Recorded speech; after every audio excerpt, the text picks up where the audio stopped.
Ashtavakra Gita, Chapter 14, Tranquility. Janaka said, though appearing asleep like other men, one whose interest in the world is exhausted, whose mind has been emptied, who thinks only by inadvertence, is in reality awake. When desire has melted, how can there be wealth, or friends, or the seduction of senses? What use is scripture and knowledge? I have realized the Supreme Self, the Witness, the One.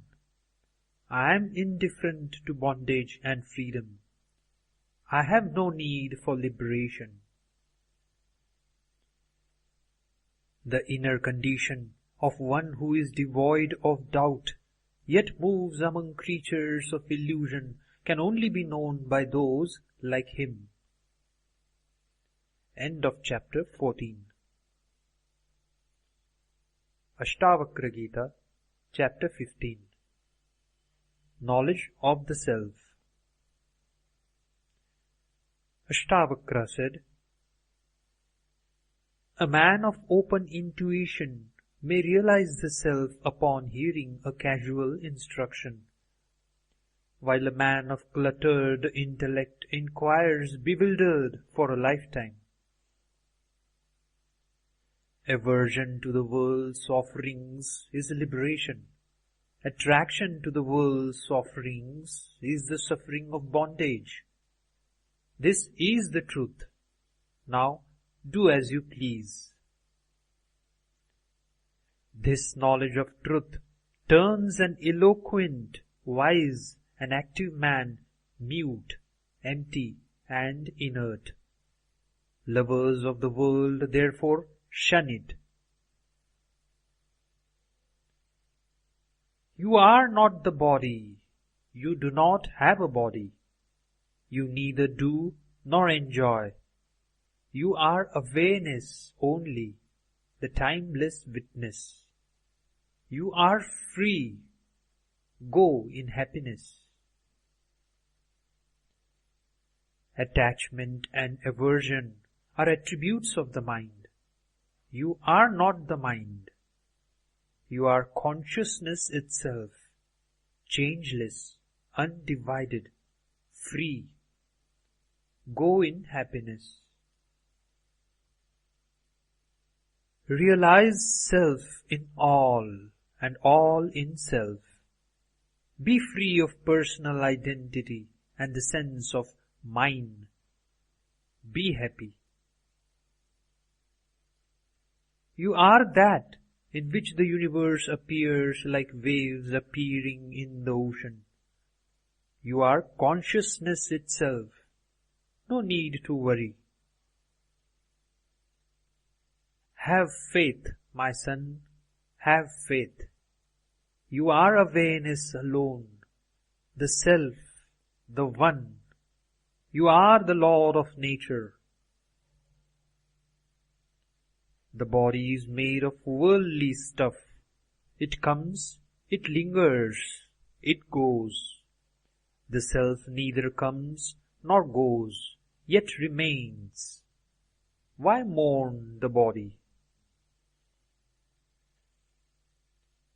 If the body lasts until the end of time or perishes today, is there gain or loss for you?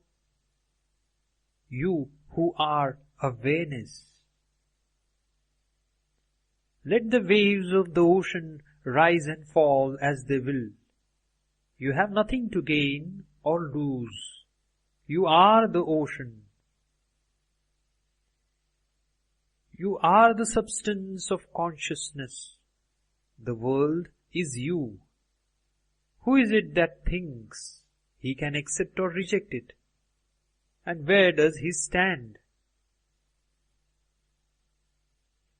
In you who are one, immaculate, still awareness, from where can birth, action, or a separate person arise? Whatever you perceive is you and you alone. How can bracelets, armlets, and anklets be other than the gold they are made of? Leave behind such distinctions as I am he, the self, and I am not this. Consider everything self. Be desireless.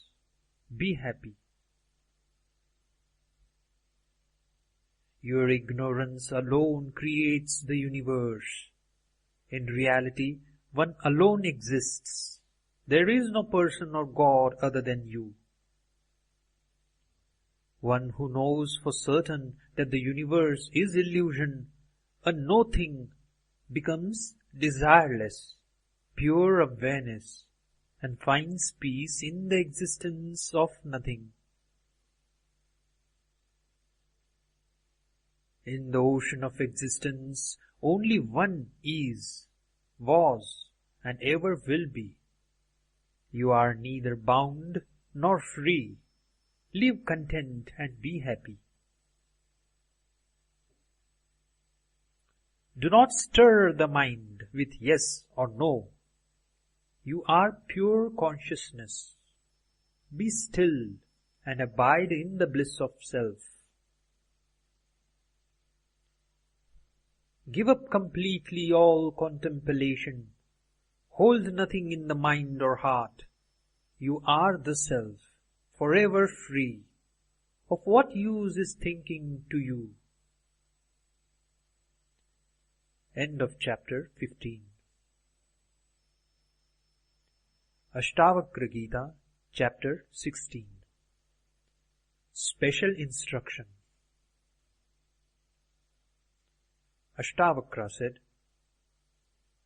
You can recite and discuss scripture all you want, but until you drop everything, you will never know the truth.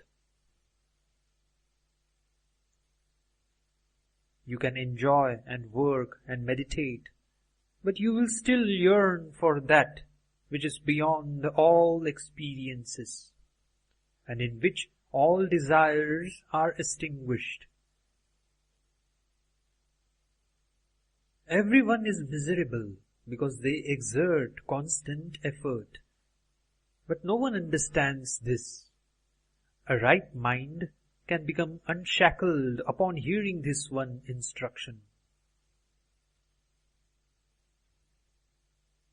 The master idler, to whom even blinking is a bother, is happy, but he is the only one.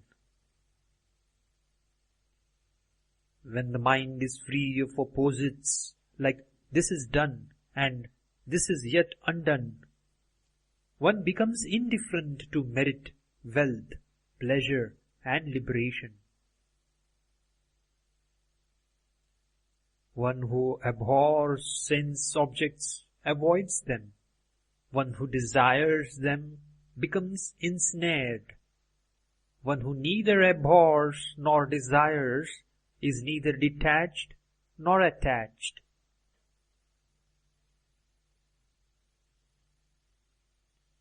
As long as there is desire, which is the absence of discrimination, there will be attachment and non-attachment. This is the cause of the world. Indulgence creates attachment. Aversion creates abstinence. Like a child, the sage is free of both, and thus lives on as a child. One who is attached to the world thinks renouncing it will relieve his misery. One who is attached to nothing is free and does not feel miserable even in the world.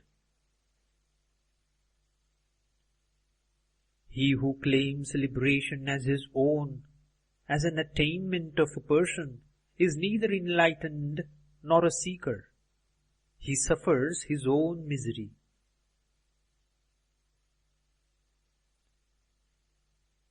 Though Hari, or the lotus-born Brahma himself instruct you, until you know nothing, you will never know self.